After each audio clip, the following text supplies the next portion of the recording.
This Shabbat, we begin reading the fourth book of the Torah, the book of Bamidbar. Known in English as the Book of Numbers because its opening narrative is the census taken of the Israelites as they prepare to leave Mount Sinai and venture forth towards the Promised Land. The name Bamidbar literally means in the wilderness. The word is taken from the opening verse of the Torah portion, which sets God's command to Moses, Bamidbar Sinai, in the Sinai wilderness. Our sages explain that Sinai, representing the revelation of the Torah, could only have happened in the desolate solitude of the wilderness.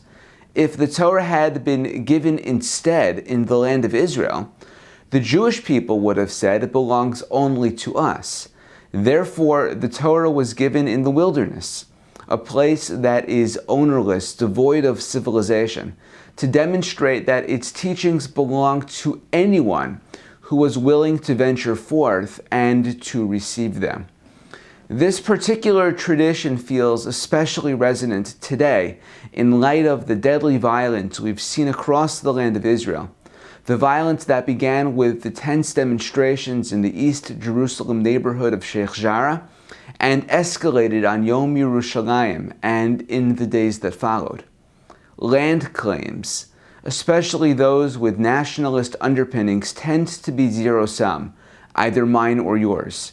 At the end of the day, a particular house or neighborhood or city or country can only belong to one person, to one family or one nation at a time.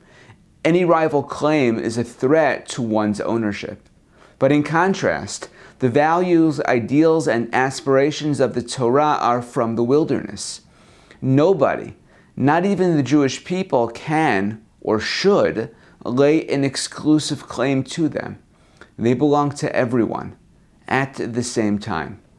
The portion of Bamidbar is typically read just before the celebration of the festival of Shavuot, which begins this year on Sunday evening.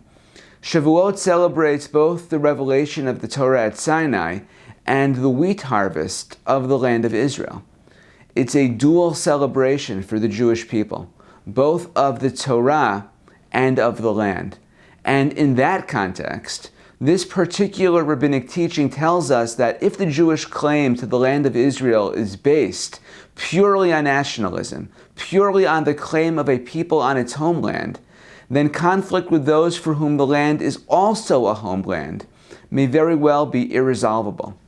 If, however, our very journey to that promised land comes through Sinai, through the wilderness and its lessons, then just as the Torah is ultimately not ours, even as it defines us, perhaps the same is true for the land itself. The land is ours in our way, but maybe also belongs to others in their way.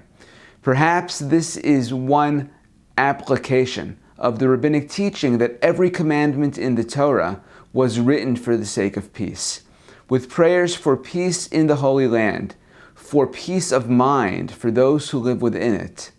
Shabbat Shalom.